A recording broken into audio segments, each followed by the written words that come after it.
Morning again, peeps and peepettes and everybody out there. Hope everybody's well. I hope everybody's good. I'm just watching a documentary. It's obviously an old one on the fake grooming gangs issue up in Barra on Furnace in Cumbria. A young girl called Ellie Williams, who made first of all, she claimed a young white boy had raped her, and he hadn't. And then she went and accused loads of, obviously you'll know the story, she accused lots of Asian men up there. And it makes me think, as much as we hate, as much as we detest these grooming gangs, these rape gangs, as they are, these Asian, Pakistani rape gangs, and as much as we say the police, and I know in some cases, like Rotherham and Oldham, Rochdale, place like that, the police were complicit, and the MPs and councillors and so on have been complicit, and it's been proven, allegedly proven. Sorry, I've got to say allegedly, complicit in covering it up. You can. When you look at this story, this young girl, she used to hit herself in the face with a hammer to inflict injuries. And then she blamed it on businessmen I mean, I used to live in Cumbria, and Barrow-in-Furness, to be honest, isn't like the nicest of place. I lived like more onto north and west side rather than South Cumbria. But Barrow-in-Furness isn't as pretty as it seems. It's quite a rough area, but to make these allegations as she did, and it got a lot of people angry. There was a lot of protests, aggressive protests. Our Tommy turned up to try and sort it out, but he was arrested because whatever. Watch the documentary and you'll see it's a Channel 4 documentary. But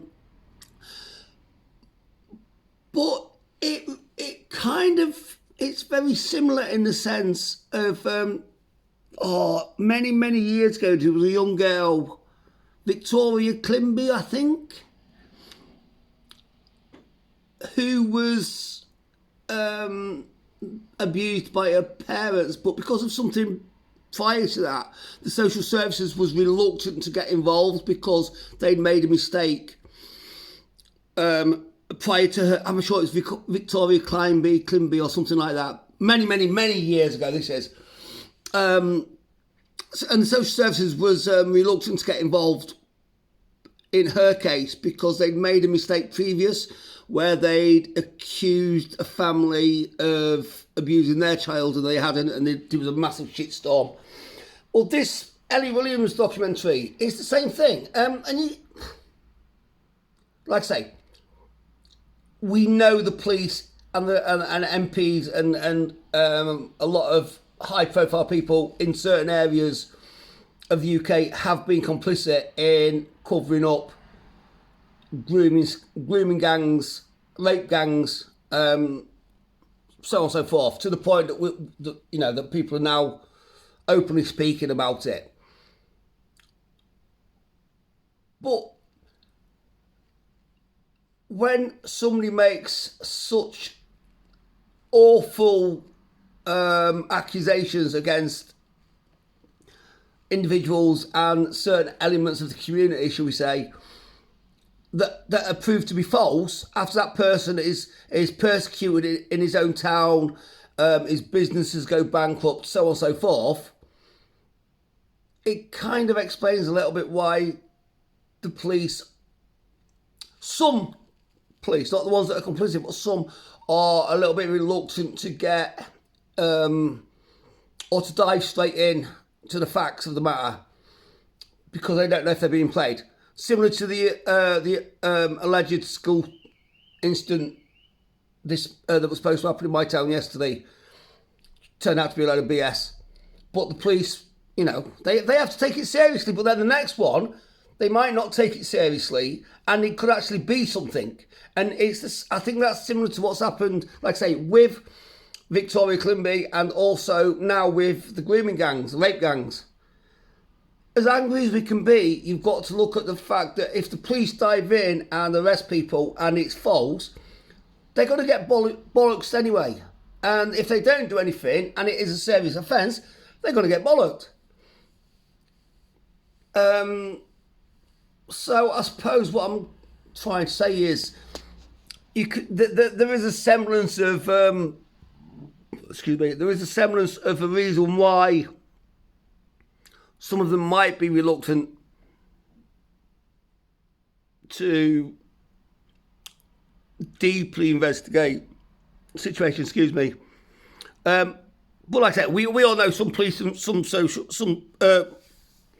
high-profile people are complicit. But when you've got stupid bastards like that, Ellie Williams, she got sentenced to 8.5 years I think it was in 2022, she got sentenced to 8.5 years, but she was released early on licence. What's going to stop her what happens now if she goes out and gets groomed and gets raped and goes to the police? They're going to say, it's the what's the Bible story? The boy that cried wolf, isn't it? The boy that's up there looking after the sheep and he's bored, so he cries wolf 3 times.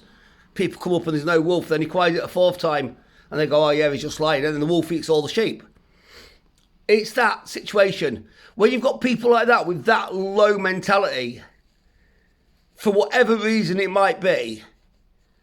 When you've got people with that mentality, it kind of makes life a lot fucking harder than it needs to be.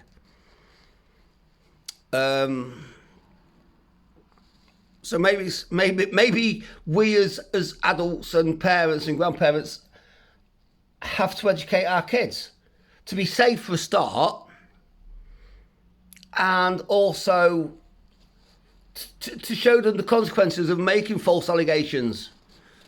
I've got my own story on that from when I was at college, but I'll do that another day. So it does kind of explain a little bit of why the police are a little bit sometimes reluctant to dive in. Doesn't make it any better for the victims, for the genuine victims, I know.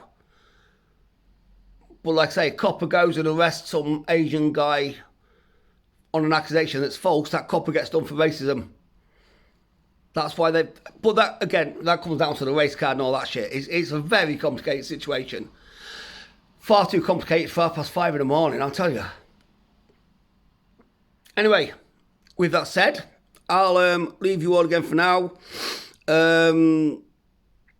Look after your friends, look after your neighbours, your elders and your relatives. Look after your family. Look after your kids. Try to do the right thing by them. Kids will make their own mind up. They do nowadays anyway, but try to do the right thing by them. Anybody you see that needs a G up, just give them a I'll do sort of thing. And look after yourselves. Take care, stay safe, proud and loud. Peace.